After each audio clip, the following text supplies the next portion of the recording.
Well, good morning, good evening, good afternoon, everybody. Welcome to the Zwift Community Live broadcast of the Zwift Racing League presented by WTRL. We are into season number 3, race number 2. We are on a very interesting course this week. This Beach Island loop has completely thrown everybody for a loop, actually, today, because it has not been the Sprinters Delight we thought that would be. APAC has gone out, EMEA, Premier Division. Dave just got done with Matt and Hannah over on Premier Division. It was wild racing there. We've seen breakaways. We've seen riders caught at the line. We've seen sprints at the finish, but completely worn out races of attrition. It was not what it was expected. And I think it's because this course, Dave, is the kind of course you speak about a lot. I've heard this term from you a lot, or this line from you a lot. The racers can make the race here. And this course really accentuates that, I think.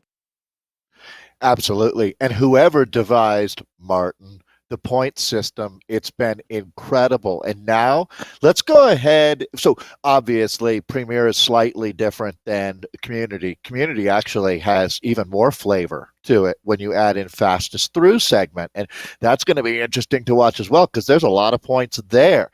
So this is going to be awesome. I am so stoked because, you know, Nathan, when you look at it, this is the group. We've got Catherine Monks, Christina Grossman, Nancy Gillian, Agawatt rider. She packs a punch, no doubt about it. So we have a lot to look forward to. 38K, about 150, a little under 150 meters of climbing, but it rolls. There's no doubt. It's a super fast course. It favors aggressive racing. So many, but the bonus points. Now we've been doing this in Community for a while, scoring 10 deep. So those points really stack up because we have 3 different sprints before we get into the finale. Yeah, and it's going to be interesting to see how that ends up playing out here for these sprints. And as we're speaking of that, the ladies are just heading down toward their first sprint. They got started at 6:01 p.m., so they've been on course about 4 minutes now. So let's go ahead and jump right in. There was 3.3 kilometers in, and early on, there were a couple of attacks that immediately started to break things up, surprising enough. So cool to see that the ladies are hitting out right from the get-go here. And as we make our way around course here, it does look like it's going to be Lederer that was the rider that did initially make it look like some moves here out of the US of A. Yates, then it looks like Agawatt there with Michelle Elmore, but toward the front now in the all black with the yellow Tron. Who is this rider here? Shelbourne, Wadi Inc. Actually, I think maybe one of the other teams that has shown up immediately hitting out. Now, the steamroller is on here for those that are tuning in for the first time today and not seen, but all day long we've seen a lot of chatter about the reality of the steamroller power up through these dirt and cobbled sections, which makes those sections act like just plain pavement. So you keep the speed of having no resistance of a cobbled or dirt section. The bike behaves the same as regular pavement, and that kind of speed for those that do have that power up has been breaking these packs apart. I love it. I've never seen it used before. I saw on Facebook someone said, "Hey, Steamroller, you're the real hero." I saw you liked that post as well, and I had to laugh because I didn't expect it would be that impactful. But yeah, I mean, at the speeds these racers are going, that's going to be what, a 3-4 kilometer per hour difference when you deploy that. So that's something we didn't see earlier today as well in Premier League. So that'll be fun to watch. Obviously, that really applies only in one section. Doesn't it? Actually, not only in one section, but there's a place to use it, let's say today, a small window where it would really make a big difference. This is Alana Brady that we're looking at now. Cryo Gallopin's been a really strong team in this division. This is a really nice, competitive, spirited group that we have here. I love the way these women have raced and supported each other through the first couple ZRL seasons. And, I mean, there are some riders here that this is just the perfect fit for them. It's competitive, it's a high level, and you certainly end up racing with just a group of women that are all in on this. So let's take a look here, Nathan. We're already seeing some points up on the board. Obviously, this is a points-based league. We have all these different tiers of points that we look at. Yeah, this is going to be Jennifer Reel toward the front now. It looked like now Agawatt, though, on the attack now. Laura Parrott's going to be Michelle Melanie. Agawatt, 3 riders all actually using very early steamroller power-ups. Now, the team league standings, you can see lower left-hand corner, Team Riot is leading things out, as you can see, at 20 points. Crouch and Gallopin second. Agawatt, the team that is on the front. with matching kits, it looks like. Really trying to take the race to everybody very early on. Grossman hanging on, and that's a good move here from the Team Riot team member because she is going to be the sprinter on the day. The question is, have they put her on the back foot because of that kind of attack we just saw at 182 beats per minute? Will she trust to be brought back by the other riders? No, she's going to try and close it down perhaps on her own. Her teammate Reagan Rathwell, though, on the front. Rathwell, the Canadian here, 174 beats per minute. Definitely a climber with a little bit of a punch, 6'7" now. Agawat, though, trying to come on back. Agawat has been a real movement out of Canada, no doubt about it. I believe, Nathan, and correct me if I'm wrong, but don't we have two Agawat teams now? Agawat and Agawattage, I believe. And that's just a great sign. This is K Monks. Now, Catherine Monks is a monster, and that's going to score big for her. Yeah, see how the Monks top 10 just came round out of nowhere. Nice patience from Catherine Monks there. Did you see how she timed that? Everybody else was simply had just burned the match, or burned the candle, I would say, all the way right down to the wick, and was just holding on, where she had a little bit more of an explosion to happen there. She had some patience, it looked like, used the wheels, heart rate obviously up into 192. But came right over the top, but we definitely have a huge breakaway situation happening now at this point because this is such a very difficult course. Now, there's a large group behind here. It is downhill in just a moment. They will be heading downhill as they hit the S-turns into Ocean Boulevard. With the size of a group that's on the chase here, they may be able to make something happen, but if this keeps happening lap after lap, it's going to really put the sting in the legs here. Yeah, and you start looking at how strong this front group is here. This is not going to be a big parade into a bunch sprint. That was no question after watching the racing earlier today, but we might be seeing one of the most dynamic 38Ks of racing that we've seen. This is awesome to see out here. So, wow, it's blown to bits right now. This is going to be Josene of Royal City Racing that we're looking at. A couple riders trying to chase back. They've got, I believe they're in no woman's land right now, although they're going to be joined here by the rest of what I would call the peloton. Yeah, and we are seeing, it looks like a 4-second gap actually up to the lead group. I think that is going to come back because there are plenty of riders here with a lot of motivation. Only 4 seconds at this point. But that tells you, it's very telling about how you need to race this race. You can't sit back and trust the sprint. You can't just hold back. That climb, especially with these steamrollers in there, the pace that goes over the top of them, you got to be very attentive or you might find yourself completely out of the race within moments of that climb. Take a little inventory right now. The women in this front group that is, you're correct, Nathan, it is going to come back. They clearly were contesting that sprint. This is going to be, even if you weren't planning on contesting the sprints, you're going to have to sprint today, or else you're going to get dropped out of this group and won't be there for the final points. And we have weighted this. It's much more likely here in Season 3 that you see breakaways succeeding or at least being attempted. The point structure at the finish has changed. What used to be a pretty small differential between the win, second and third, is now significant. It's a 10-point difference, 50 points for the win, 40 points for second, down to 35 for third. Then it starts getting a little closer. But it values the risk-reward ratio of the breakaway, trying to make it stick. So they bring this one back together. I have a feeling a few women did not make it to this point of the journey. 38K today, and they will be hauling out here. Yeah, this is going to be we should have a couple groups. Here, as we can see, it's going to be Baker there toward the front, Lederer, Geyser. It's going to be Sisu Dews there. Ego Wattage, a good call out there, Dave. The new team here now hammering away a solid 15 seconds back, though, with Merejo. And then it's also going to be Marie Andre from Ego Wattage, 17 seconds. That gap continues to go out, so I think these riders are going to be racing for what looks to be about 25th place, I believe, or so. Maybe perhaps a little bit better than that. It does look like Yates here now, 23rd. It looks like she's going back to at the back of this pack. So they're going to be racing for 24th place in that chase group. Now, this is another section here, Dave, because we do see a couple of these bridges. Between those bridges, we do have dirt sections. Over the weekend, I was racing KISS 100 on this course. Not this course specifically, but we did use this section. And every single lap, I was attacking through this section, of course, because you could get lots of people were attacking, not just myself. This was a section where you could really get gaps opened up. And with the steamroller, on top of the reality of being able to really put other riders under pressure because of how much it slows your bike down, you are able to get gaps over the rest of that group very quickly. And so those accelerations are absolutely key in order to break things up. Now, it does look like that initial kick, though, with that first sprint, as well as how fast they started. We saw early on a lot of different breakups happening, even early on, right out of the pens. So I think these ladies are kind of like, wow, what did we just do to ourselves? We got to get a little bit of reprieve at this point.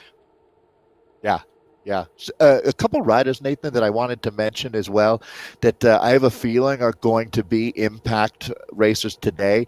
Eleanor Weissman, that's a name that you should be familiar with if you follow America's Women in the East, racing for the Riot team. She's a monster, no doubt about it. And I believe we were just at where you are right now. Mackenzie Yates. Sisu Du is the team for Mackenzie. She's a rider I see. Well, I tell you what, proof is in the pudding, as they say, and she should be contesting these sprints, and I think we're going to see a breakthrough ride for Mackenzie Yates today. I'm keeping a close eye on her, so thanks for finding her here. We can take a look now at the points, and Catherine Monks, it's no surprise to see the fastest through segment there. That'll garner 20 points for her right now. She's also picked up those 10 points, so she's on a great day already here. There's Weissman backing up what I was saying. Christina Grossman was, so you can see that what we're doing here is combining the points over in that total column. So Weissman at 18, 17 for Christina Grossman. Watch out for Michelle Maloney, Agawatt rider. The Canadians really Canuck up out here. Laura Perry, good to see the Agawatt rider, along with Melanie Rocher. But they're both on 12 with Michelle on 14 points. Then you can see that we've got Alana Brady with 9, Megan Rathwell of the Riot team with 8, and Jen Reel racing in beautiful Hawaii. Have you ever seen her setup, Nathan? I see a lot of beautiful scenery as well as an amazing setup. Yeah. Sure. Plenty of mountains being climbed out there and lots of Queen of the Mountains, I would say. So Jennifer Reel dominating the island as well as Zwift out here today. Now, was she a recent, Reel, I believe, was riding for, if my memory serves me right, was for Team Fearless. And I think this is a recent pickup with Jennifer if she is riding for Team Riot now at this point. I'm looking through. I have her on Saris. Yeah, Saris the Pros Closet. Used to be, though, she's been with Saris Pros for a while, and then Riot then was the swap over. So maybe that's where my mind is going there. So there you go. So it is, going to be Jen Reel, Megan Rathwell, Christina Grossman, Evelyn Gagnon, Eleanor Weissman, Claire Cameron, all riding for Riot out there tonight. Anna said that she was going to be jumping in, perhaps on a break out there tonight, but as I'm not seeing her in the signups, or maybe just DSing out there. We'll have to wait and see if we do get any messages coming through. And now toward the front, what is this newer kit that I'm seeing? It's a solo rider too. As far as the kit goes, this is interesting. The turquoise with the dark purple up the left-hand side there. Never seen that kit before, to be honest. Is that the new Wadi? Our Hardage. This is going to be our Hardage. We'll see if we can find her over on Zwift. Okay. Yeah, Robin Hardage, veteran rider, a rider here, coming out of Canada. The rider with the disc wheel here right on the front, doing a good job. Well positioned. Yeah. Says she races for I Race Like a Girl for her team, level 47, so very, very experienced racer out on Zwift. It does have a... Now, this is a rider, though, I'd be watching out for a breakaway. She does not want this to come down to a sprint. We're seeing 373, 611 is the best we've ever seen. With how many results that she has, there's plenty of them going way, way back. I have a feeling that's pretty accurate here. But she's got what we saw earlier today from the Loughborough Lightning team, Francesca Hall walking away with it with a similar watts per kilogram on her FTP around that 20 minutes. She was in the high 4s, like a 4.5, 4.6, 4.8, something like that. Well, this rider that we're looking at here, Hardage, this is a rider, Robin, if she gets the right timing, she could be, one of those fairy tale stories where you just barely walk away, you get the right time, and they let you sneak off the front. And with this group being whittled down, it does provide a lot more opportunities because there's not going to be as much there's not going to be as much motivation within them to really bring anything back. Other than the fact, though, there is a lot of Riot jerseys here, so they could be fairly organized. Agreed. There's a couple of teams that have the ability to contribute in a chase and not use up all of the watts that they're bringing to the finale here for sure. So taking a look, yeah, this is an interesting sized group, to tell you the truth. This is pretty tough to race out of because it's almost like you're in a really large breakaway or a very small peloton, depending on how you want to look at it. But it's awfully hard to ride off the front, and at this point it's pretty unlikely you drop any riders either if they've survived here. The next sprint is going to be interesting, as we'll get a feeling. So Eleanor Weissman there, the Belgian rider, is absolutely going to be a rider to key off of once this next sprint ignites. Michelle Maloney is another rider that I'm starting to pick up on as a real talent out here, sitting up in this group. Christina Grossman has got to be liking her chances. This is the kind of race that I was talking about this during Premiere, Nathan, but for the riders that you would call the sprinter types, and to be honest, if you're riding in this front group right now, you're much more than just a sprinter. To survive to get here is quite an accomplishment, to tell you the truth. But the riders that have sprinting on their resume, well, you don't get too many days like this one. You get 3 very important bonus sprints and then the critical finale out here today. It was amazing in the men's race earlier to see that Canyon, who only scooped up a couple of points along the way in the bonus sprints, was able to take the lion's share of points in the finish. But I don't think that, I think they caught a real break there, to tell you the truth. I think for this group here, you have got to go for the points at every opportunity you have. Can't afford to lay back and save it for the finish. One thing I've noticed about this course as well is that the sprinter types, if they're allowed to sit in, they will take this race down. And there are sections where you can make life very difficult for them. So the reality of the 2-tier and the reality of those sections where the steamroller is going to be used over on Ocean Boulevard as you head through the marina, those 2 sections, when you hit the 2-tier over by the beach and the villas, you can really give it a kick through there and put them on the back foot, make them burn some matches, make them sprint across to close things down. And then on top of that, if there is a break that starts to form, as we saw some chases have to form to bring things back. They have to then go and dig deeply into their energy stores in order to bring that back. Perhaps if you can, snap them off. And with the kind of kick that you can throw down, heading off of the Beach Island Loop section by the beach and the volcano section over by those villas, was you go past the Scotty the Squirrel Fountain, you can really put a sprinter on the back foot, make them dig really deep, and then continue to attack through as you get through those undulations. I mean, even after the sprint, there's still another riser. Right after you get done sprinting, if a rider's super motivated, boom, they put the attack on. That's where we saw Usborne get away actually earlier today. That's where we saw breakaways form even within this race that we're watching right now. Over and over again, you put them on that back foot, you might be able to break them eventually, because that's the only way you're gonna win against a sprinter out there today, is if you bring the race to them. Absolutely. And there's no doubt that that's what will be. It makes for incredibly exciting racing, that's for sure. I can't wait to see who launches that attack out of this group. It might be multiple attacks. The counterattack very well could be the one that takes it. This is the kind of course that if you listened to people before the race, everyone was expecting a sprint. Well, in both of the races that we witnessed earlier, might have been a bit of a sprint, but it was quite a journey to get there. We're going to try and jump on over to our, apologies there, we're going to jump on over to our other race that is happening out here. The men are just making their climb at this moment on over toward their first sprint. We'll see if we can get them on course here in just a moment as we're looking to try and get those images to come on through. The ladies now making their way on over to the next section. Their next sprint, all Grupo Compacto at this point. We'll see if we can, if they're going to try and make any kind of moves, but I think it's all going to be kind of chill until they hit that next sprint section out on course here. All right. Well, you take a look around, and it's always important to remember, obviously, we've been talking a lot about points here, and jumping in with the men. Holy cow. It looks like I'm at the back of a Grand Fondo or something. They're just riders left, right, and center out here, Nathan. All right, so let's just jump right on top of this action. This is Adicart that we're looking at now, one of the WTRL riders in that beautiful kit here. So let's see what we've got.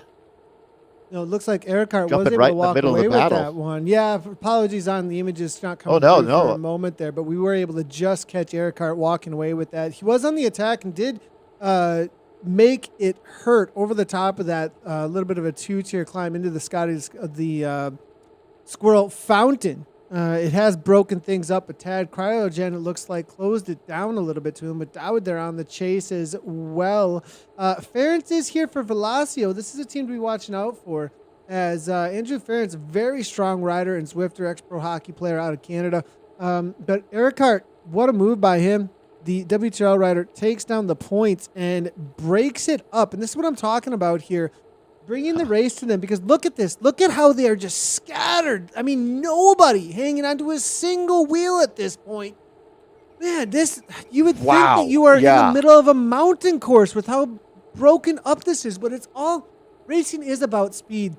And this really gives me the feeling of like when you get into the middle of, a couple of my first road races actually really, it brings back memories of like, knowing when to kick the speed in and how much damage you can do to riders. It's like getting into crosswinds or getting into a situation where people are punching it over the top of not really steep climbs or steep downhills, but they just kind of put the watts down to put it into that extra 5 miles per hour, extra 10 kilometers per hour, 5 kilometers per hour. And it's just too much to handle for 1, 2, 3, 4 riders when you got a large pack just flying away from you like this. It's just put everybody in the hurt locker. Yeah, this what a 60th fantastic place. Look at this. I mean, like, yeah. You could jump into 100 races at this level and never see what we're looking at now. Very, very interesting. So this is going to be fun to watch how this plays out. The sprints are going to do a lot of damage out here. When you were talking about Andrew Ferentz, I think it's amazing to have a guy that had a extensive NHL career. He won the Stanley Cup along the way, who is an active part of the Velocio Zwift team. And I imagine there's a lot of guys that when they're done racing and hear about that will turn to their partner or whoever their friends are and say, you would not believe who I raced against today. I love Derek Bouchard Hall and what he's all about on that team. He's got a great mind for Zwift, and a former pro himself. He raced all over the United States and actually, I think, the North and Southern Hemisphere, to tell you the truth. But as we take a look now, going back in with the women. Look at these jerseys, Dave. Look who's on the front. Just Megan Rathwell is attacking this climb each and every lap. The rest of the team comes over the top. Nothing but Riot jerseys. Now, Petrick, though, as you can see now, bringing things back. But I think what Riot are trying to do is make things very difficult for everybody else. While Grossman sits in, it's almost like they're protecting Christina to make sure that she stays involved at the right moments. Oh, boy. If you're not on the Riot team, the alarm bell should be ringing right now as they're going to lift the speed. But right now, Riot is all over this one. They are blanketing this as we launch the sprint, and this is going to be Grossman at her best. Boom, boom. Out go the lights. Throw some confetti in the air as Grossman comes through. Now, this is going to be even better than that because the team was all over the front. So the Riot is in full effect right now. Nathan, they put 5 riders in the top 10.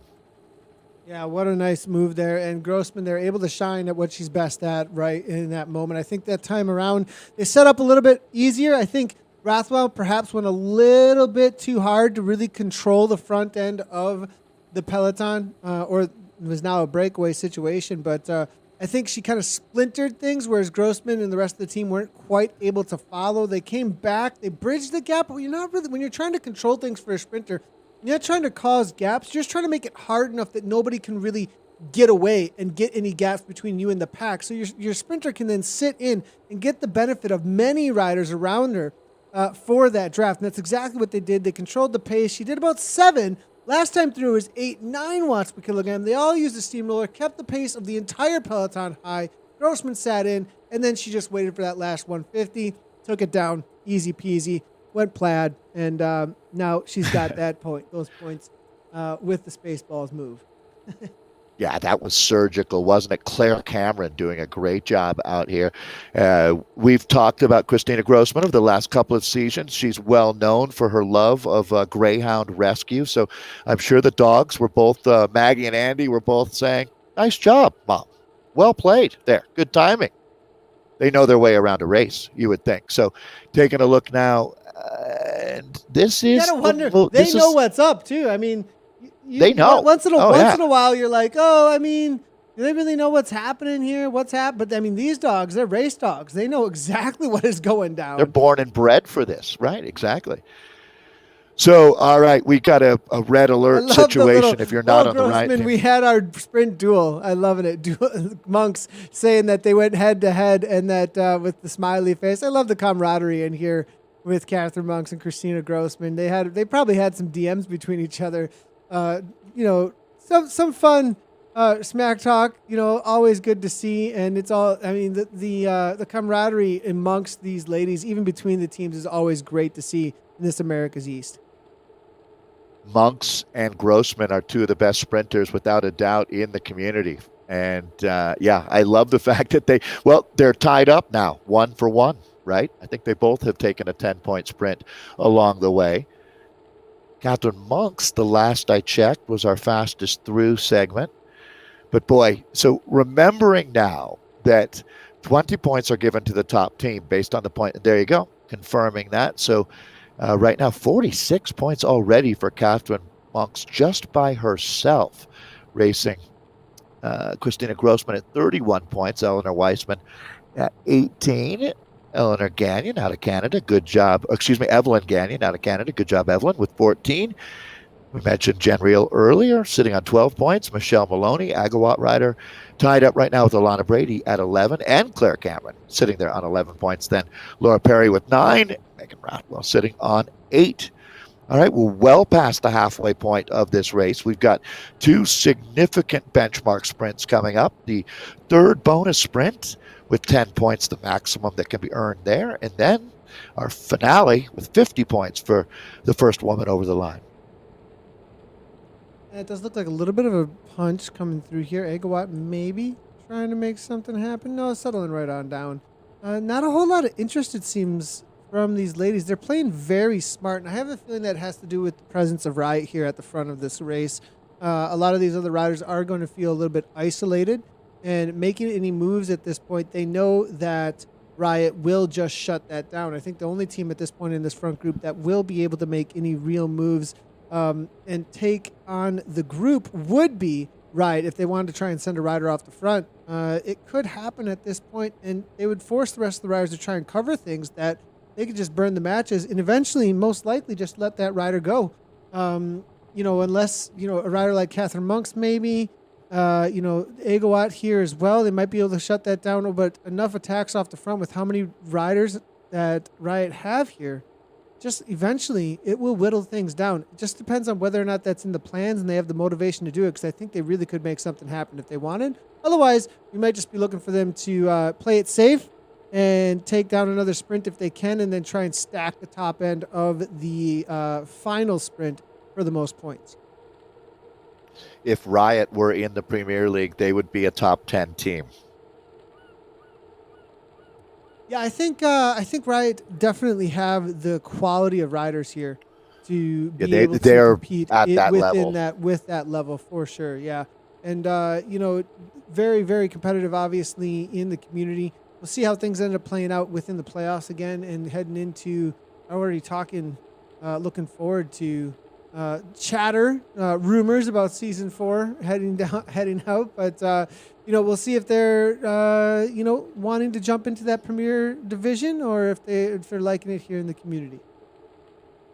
Yeah, I wonder. It'll be interesting to see. I mean, there are some good reasons why teams don't jump up into the Premier League, but I think that I'm going to guess that after this season, they're ready to make that leap. Agawatt is another very strong team here, and they're starting to kind of get that cryogen thing going, where they have satellite teams, and there's an energy and a vibe about the squad. So you'll hear more and more about Agawatt, no doubt about it.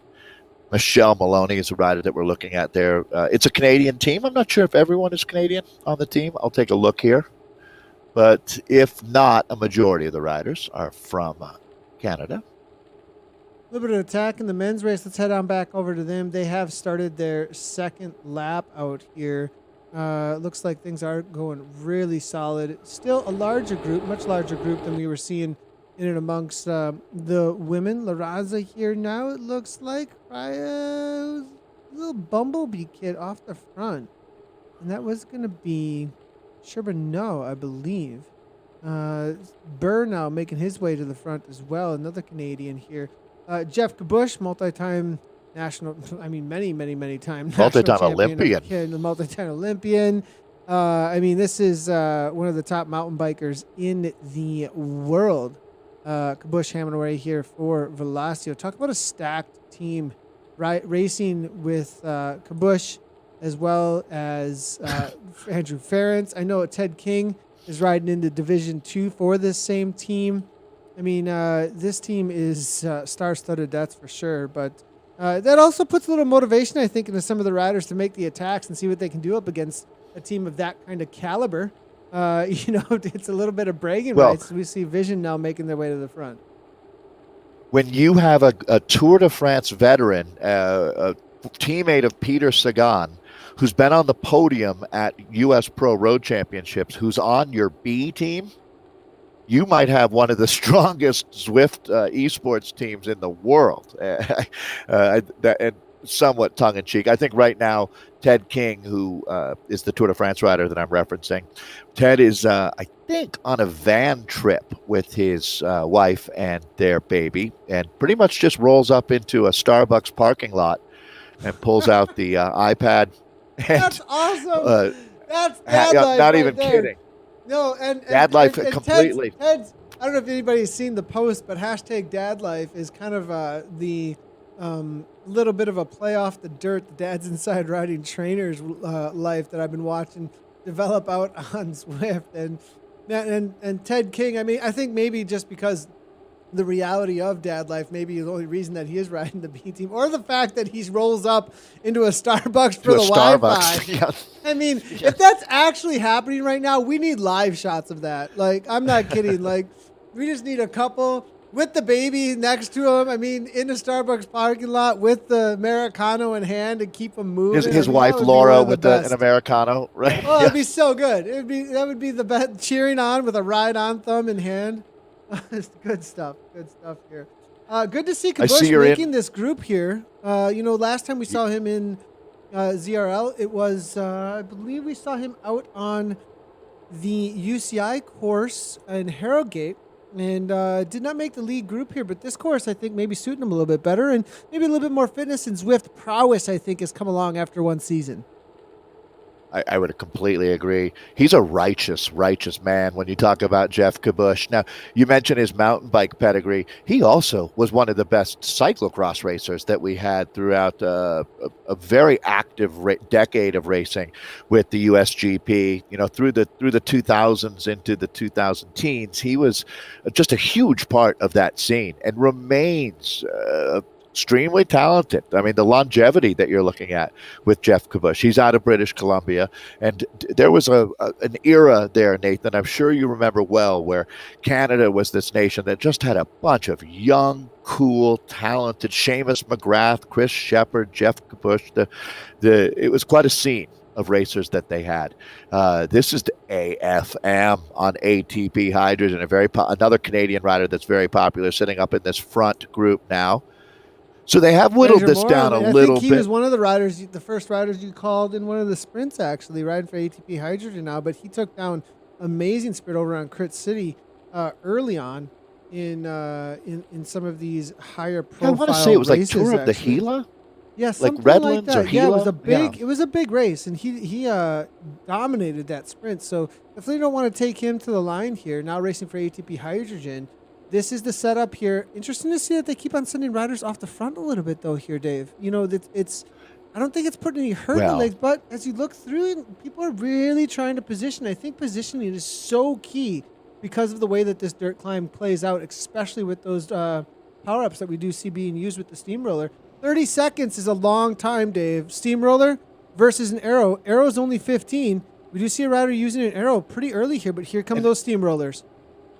Yeah, and they might even be more effective, to tell you the truth. Look at that. They're all going up right now. That purple steamroller, again, basically turns the pave into smooth concrete for you. And look at them rolling away. Holy cow. So does deploying that power-up matter? Absolutely. Is it enough to light the fuse on a breakaway? I think so. Here we go. Significant moment. Look at everybody scrambling out here. This is quite a bike race we're looking at, Nathan. What a counterattack here. It was Ericart who did get away on lap 1. It is being shut down here by WTF. Now, Herd now trying to come across. It looks like a Bush still involved there as well. Weselius now. Lewinster's got a gap, though. It looks like it's going to be Fraser Morton. That's who we were talking about. Coming across. And going over the top of everybody, 8.3. Does he got the gap? But Ericart now, 11 watts per kilogram coming from him. He was the one to take down the first sprint. I don't know if he's got enough landscape, but Fraser now fading, waiting for Lewinster to come on through. Is there going to be a second kick from his Ericart's got 10 watts per kilogram. Dave, will they pull this off? Lewinster over the top. Look at the damage that this is doing. Oh, my goodness. So, yeah, here we go. It looks like Ericart is... Okay, all right, we're going to score this top 10. Again, 10 points for the first man over the line, down to 1 point for the 10th rider. I expected more damage than that, to tell you the truth. We've got riders all over the place right now. Dave. Did you see that? Still doing 52 kilometers per hour. That's why this breaks apart through here. They absolutely... Here's the split. There's the split. Through that section. We might see a 20-rider group coming together here, Nathan. It's going to be touch and go here. There's a few riders that are in real jeopardy right now. Yeah, Langerman here now as well as Taylor. They need to get across right now. There is about 5 seconds they're not organized at this point. And look at this, 6 watts per kilogram. There's not a lot left in the tank, though, from any of these riders. They're pushing everything they got at 175, 176. All orange numbers have already been laid. 8 seconds. It's going to drop down to 6. Will they be able to get back? I don't think so. I think that group is gone, and I think they are motivated, too. If I were on the front of this group, I would not be wanting to wait up one bit. But because there are 30-plus riders here, it's a tough call. Do you drive the pace? Too many passengers. To the front? You know, exactly, Dave. Right. You don't want to be you don't want to be the engine pulling the trolley, and then the trolley comes along and takes down the race at the end, pulling all the points away from you. So, I mean, but it looks like it's working out here. If you had to... Yeah, this is classic racing right now, because if you had a strong team and you had a couple riders that were danger men in that second group, you absolutely use your resources to keep driving. You try to get a couple other teams to participate in that. But in this case, right now, you can see that second blob there. They're sitting on. At least 15, 20 guys in that group are not planning on putting their nose in the wind. And that is what will absolutely give the guys in that second group a chance to rejoin, although it's no guarantee. You watch that split, and we will see. They're almost out of sight, actually. They're gone. The pixels it's not coming back together. They're so far away, they're not loading into scene. That's crazy. Right. Yeah. There they are. Now just around the corner, just barely coming back into scene. It does look like there's a little bit of motivation on the front. Interesting to see Kabush has made this group. Wonder what kind of kick he's got. Talking about a 1K move. That guy could go. Kevin Bouchard Hall, excuse me. Right. Yep, is in there. Now. Morris, interesting. We're just taking some inventory. Look at this. I'm seeing looks like most of the team here. made it. 1, actually, 2, 3, 4, 5 riders actually from. They all made it. All involved. Yeah, that's significant there, certainly. So, taking a look at what other teams, Cryogen with a few up here, HTFU represented.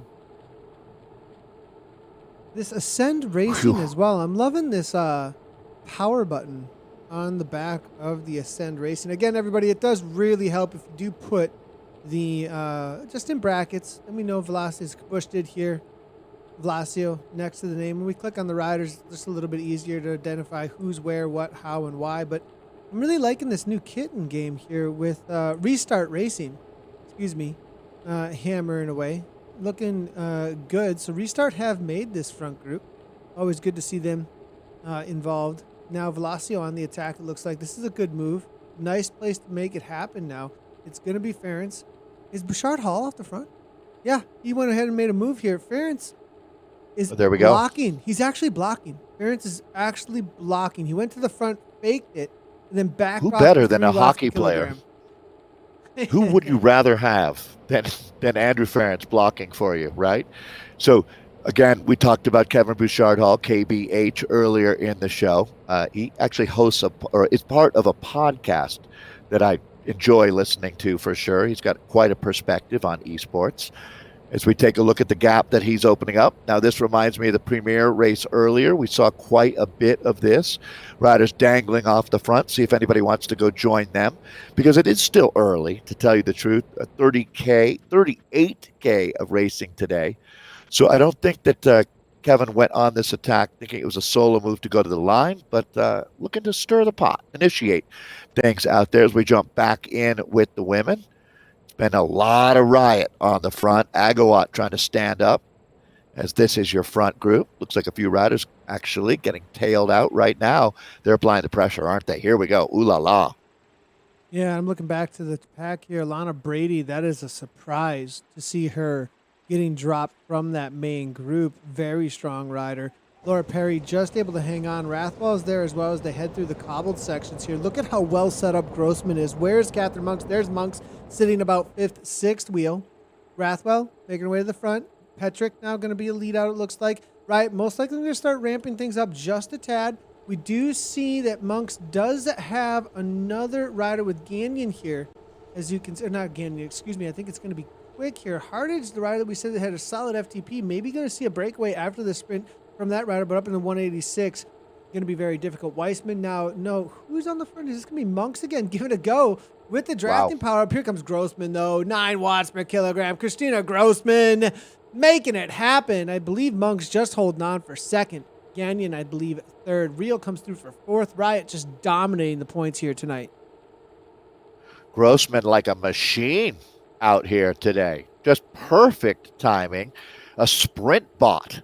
Because that's quite impressive work by the entire Riot team positioning Christina Grossman perfectly, who then delivers again here. So that's the battle. I know that right now here in the United States anyways, and I'd imagine Canada as well, Godzilla versus King Kong is the top-selling movie. We're going to have a sprint reminiscent of a battle like that, Nathan. 2 big hitters throwing down. You throw Eleanor Weissman in the mix, Nancy Gillian, who, you know, is Nancy Gillian in this group here? I've been trying to find her in the front group, and I'm not sure if she's here or not, to tell you the truth.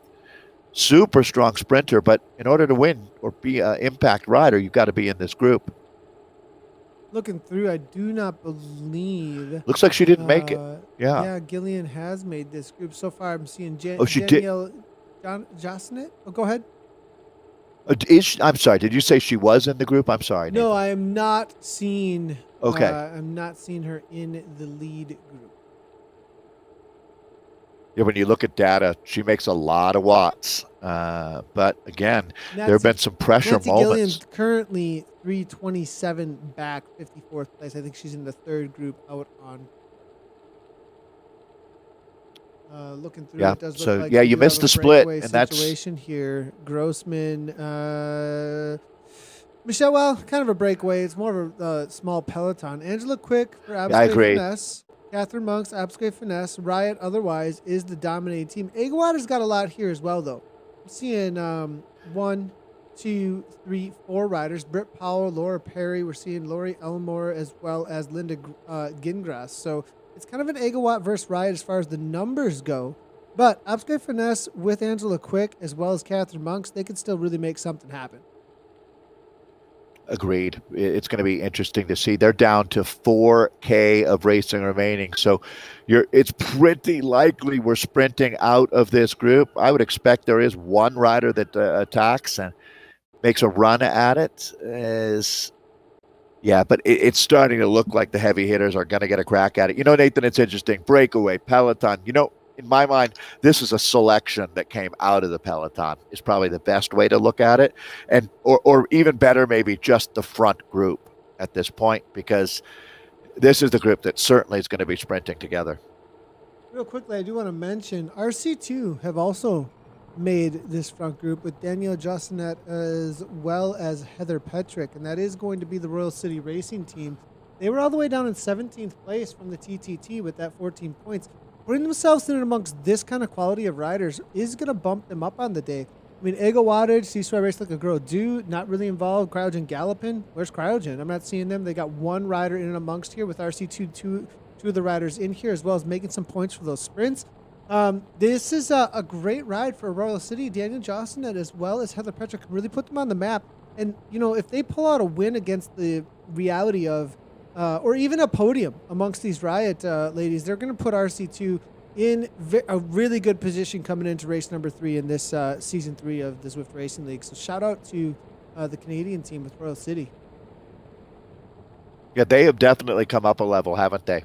That's something that we love seeing in the community racing leagues. And as you watch the teams get promoted from community up into Premier, they, men and women, have done more than hold their own. So it really reflects well on the racing that we're looking at right now. And here we go. We are locked and loaded. See, again, deploying a few more power-ups here. Look at the difference it makes. It's almost like it puts you right on an escalator.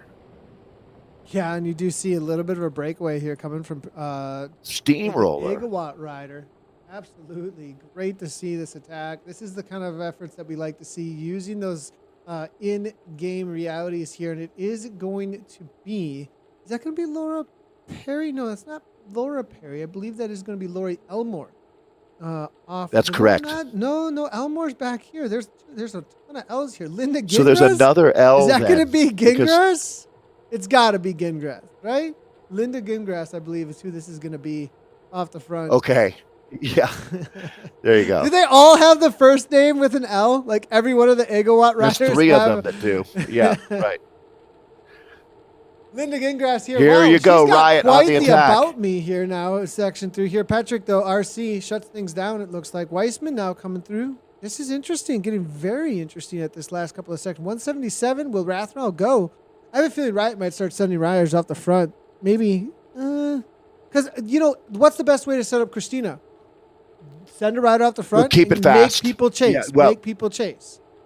Right, exactly. I mean, it really is. If you look back on the Mario Cipollini and what the train was all about, it's just keeping the speed so fast. Actually, right now, they're kind of sitting back a little bit, knowing that it's a 1.5K to the finish here.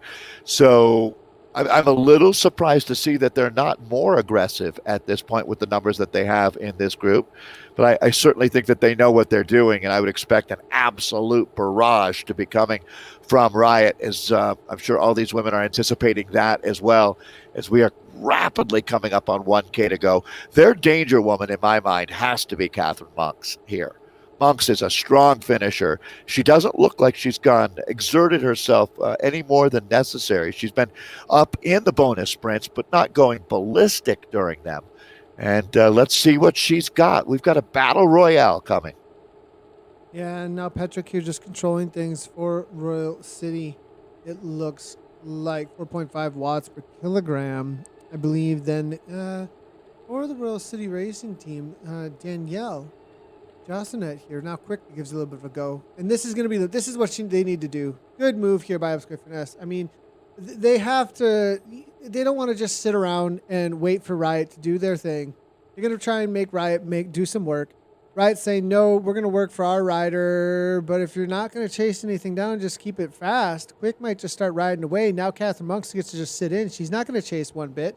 And the question is, will this be able to burn any matches of the Riot team? What have they got left in the tank? I have the feeling they do have plenty left in the tank at this point, but I think this is the good move, especially if Quick isn't necessarily feeling like she's going to be able to take a sprint down. Burn some matches. Rathwell now to the front, 7-7. Doing something similar, though. Rathwell, they might just let her walk away. Igwa look to shut that down with Laura Perry.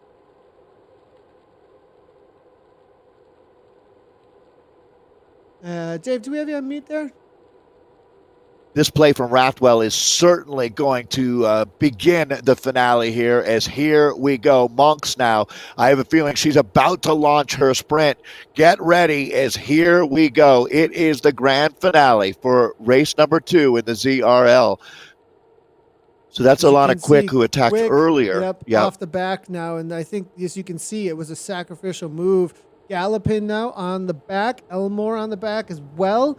Where is Catherine Monks? Catherine Monks, she's actually using her steamroller. It doesn't really matter. The steamroller isn't going to do a whole lot for her. So the question is, who has an arrow power up? Christina Grossman, she might have rolled the dice well and gotten lucky here. We'll have to wait and see as we head to the line. Hardage here just making things difficult for everybody. Don't think she's got the kick, so I think she's just trying to position well enough to try and have an attrition to the line and hold on to the best possible podium. You know, you can float through the pack well just by following wheels. You won't get a win that way, but you can float really well, even if you don't have a solid kick. And riders who sacrifice themselves early end up fading before the line. Now Perry setting up. Agawa, will they pull off something special? Riot, though, they've been the all-stars today. I really think, though, as you said, Monks versus Grossman, that may be the battle we see. And here we go. They can now see the finish line will be coming up very, very quickly. As a matter of fact, it's just around this bend. So this should start the sprint. And there goes Monks. Monks hitting out. Yeah, Catherine Monks here. I'd hold love on. to see her hold on. Kilogram. Patrick, though, coming on through. Here comes Christina Grossman with that drafting power up. But no, Claire Cameron from Riot. She might be the upset. Grossman, though, 11 watts per kilogram. But Cameron looks like she's going to make it happen. 3 for the podium. 1, 2, 3.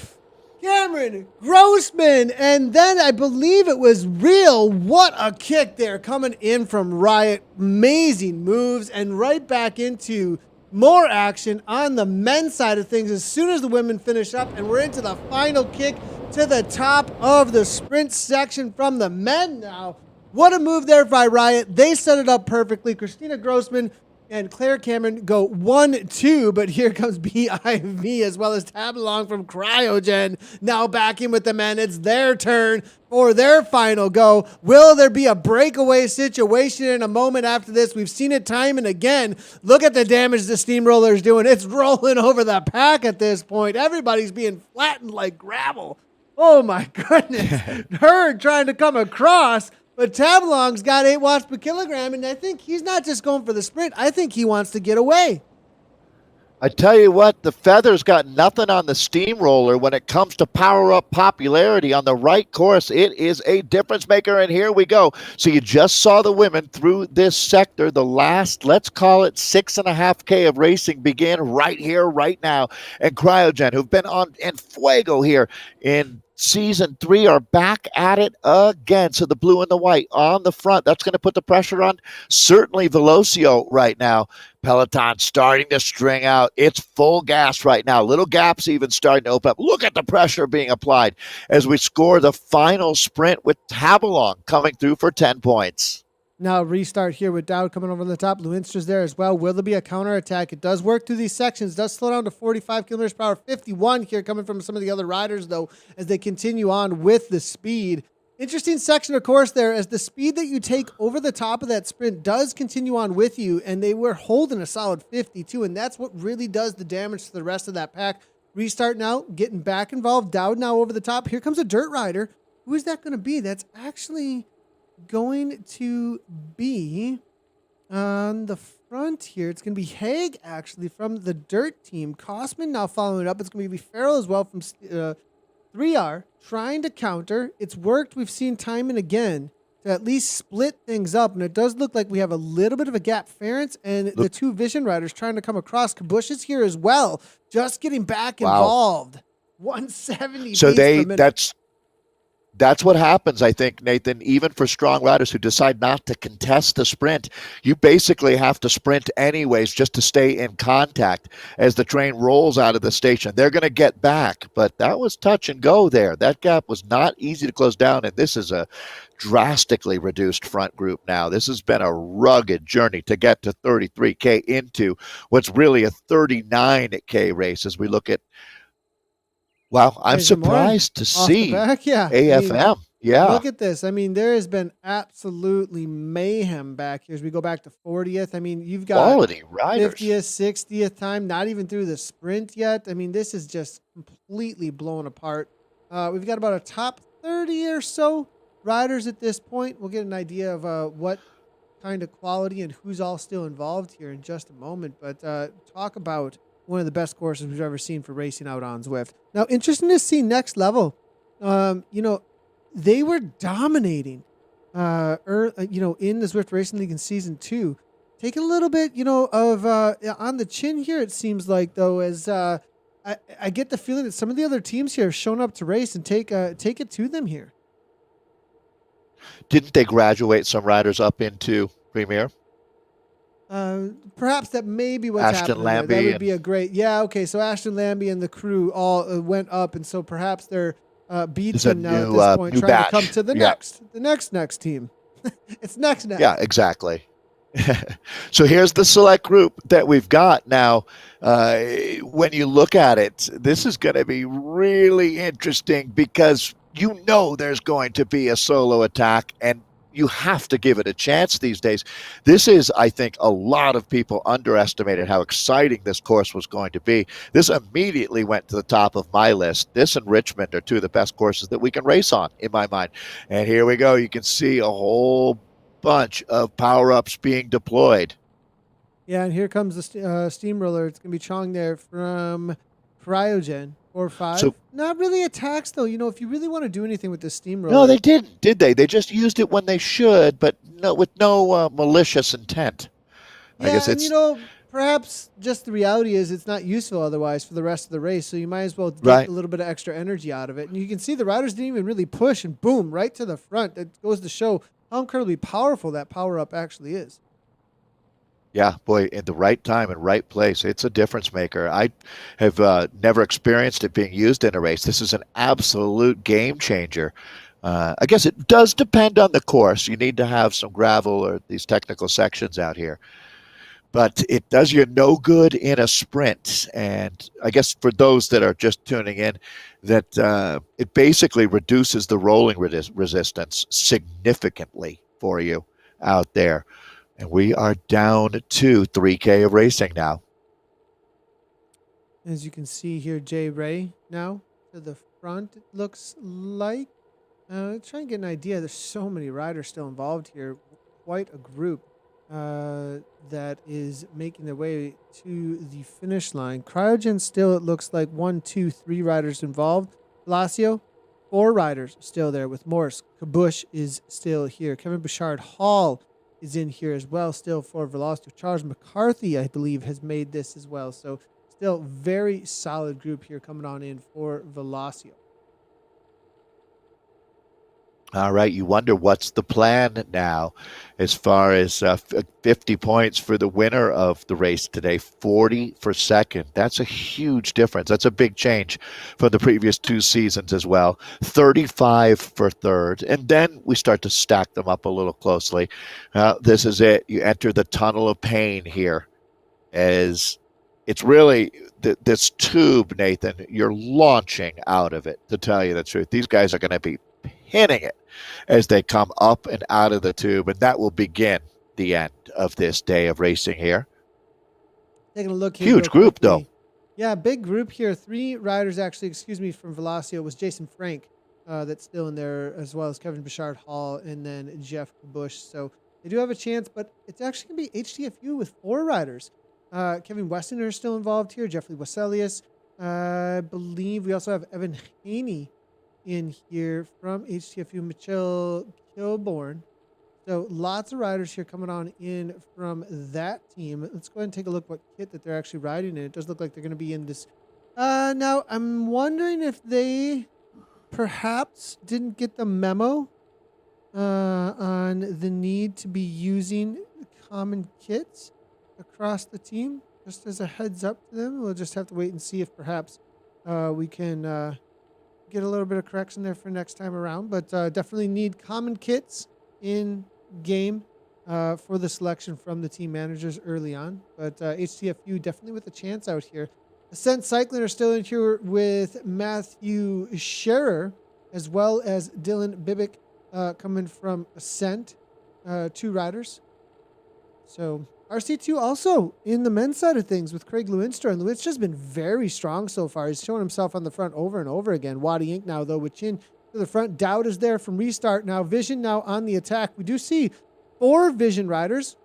team. Well organized. Yeah. Very well organized. Graham Hill, Landon Brown is in here. Zach Switzow.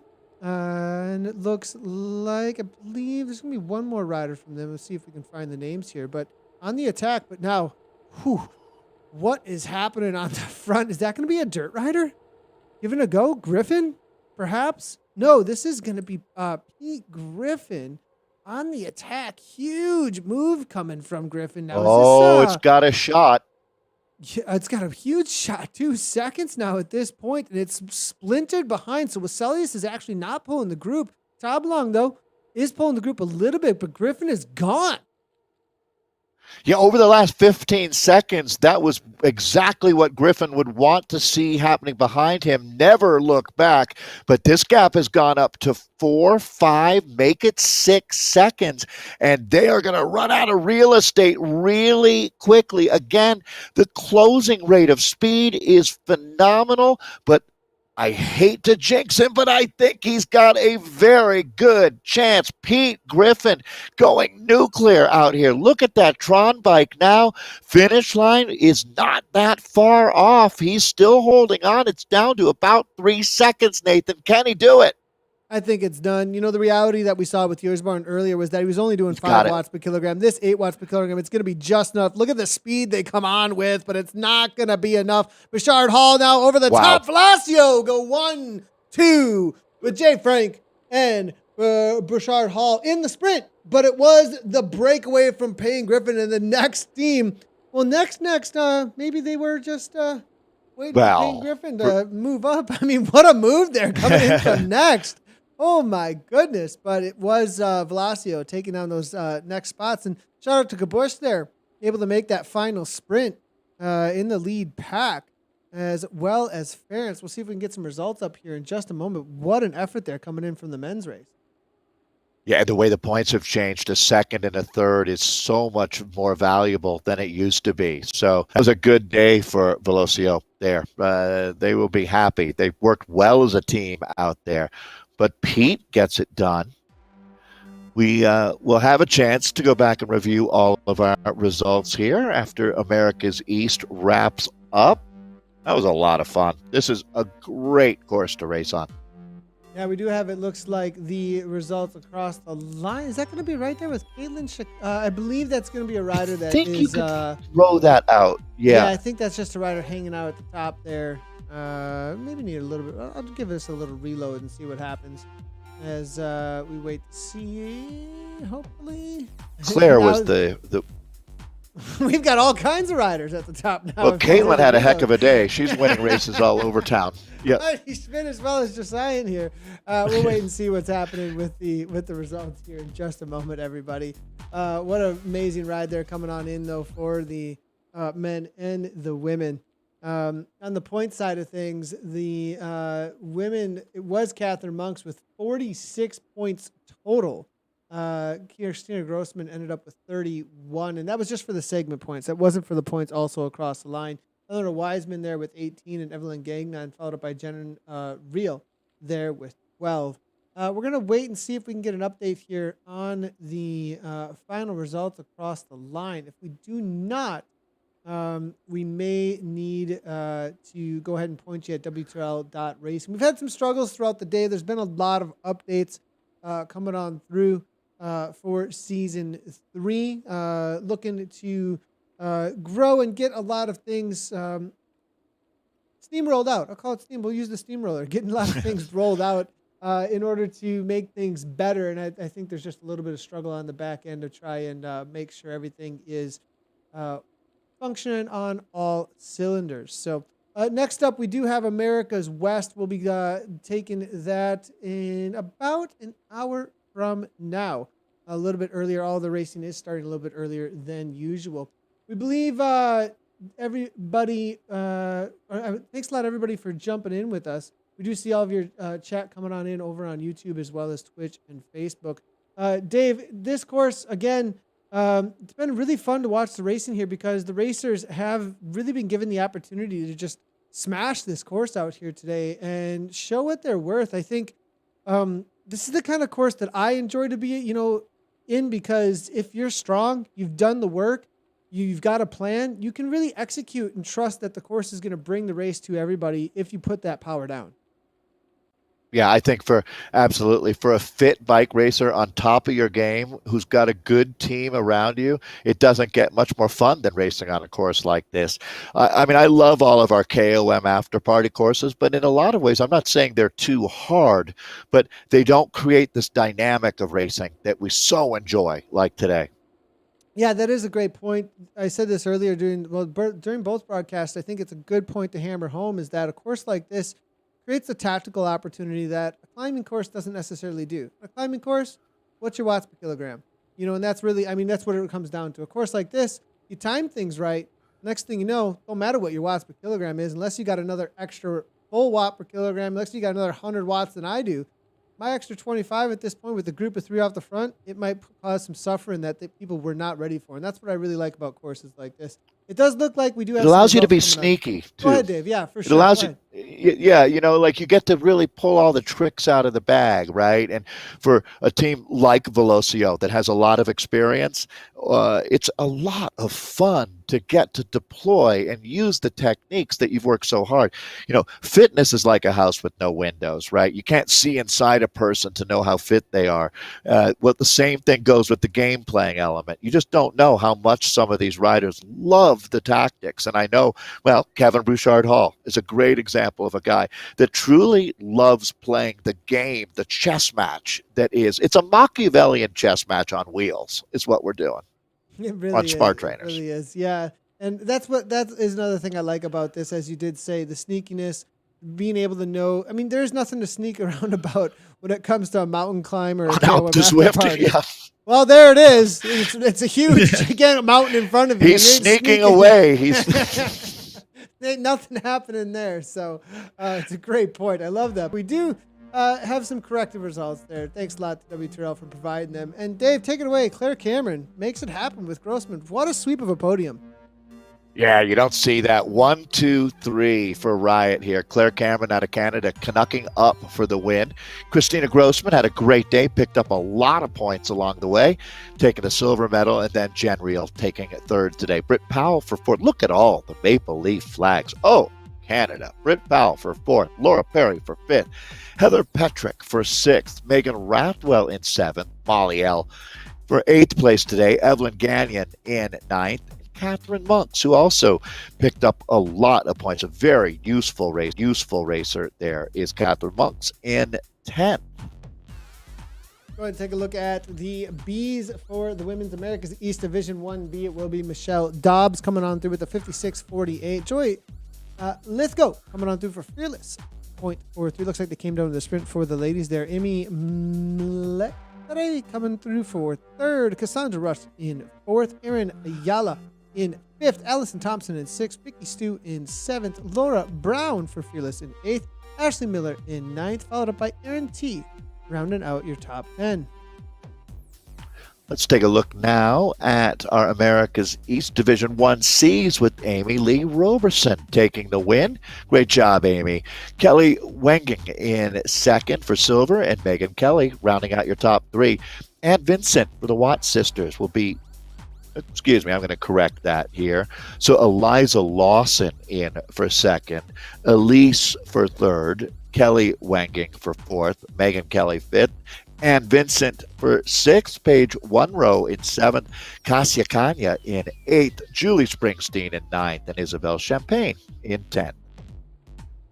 And in the Ds, we do not have a D category, actually, for the women's side of things. We're waiting on the update for the results for the men. We'll let you know as soon as possible for that. But we do have an update for the the women's side of things for the league standings, and Team Riot there are on top, obviously. 2 in a row wins, put them at 40 points. Agawatt still creeping at 3 points behind. Crouch and Galpin followed just a little bit, I believe, there with 34 points. Inside Out in 32. CCY Race Like a Gerald Dew in 5th there. Awesome AF there in 6th. Ego Wattage in 7th. Royal City Racing WA in 8th with 25 points. Wadi Inc. XK 9th. And it will be Coors Sports rounding out the top 10. Give some shout outs here to our B's and C category. All right, you can see how close this one is. ATP, the Racing Honeybees, with 38 points. That puts them 1 point ahead of Cryogen Marie Blanc.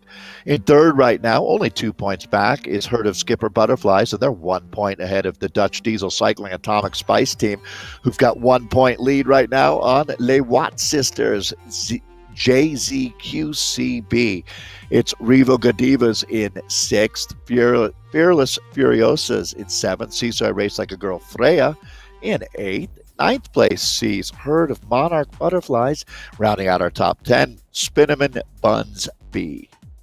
I'm loving that name, Spinnamin Buzz. ATP Racing Hive, they go 2 for 2 in first place for the C's. Revo Doves there in second, tied up actually with WTRL Drafting Dinos. Nice little battle there for the podium. In the standings, Lewa Sisters, JZQ C2, 32 points, tied with CCNS Merry Cranksters there. Tsunami followed up by Fearless for 6th and 7th.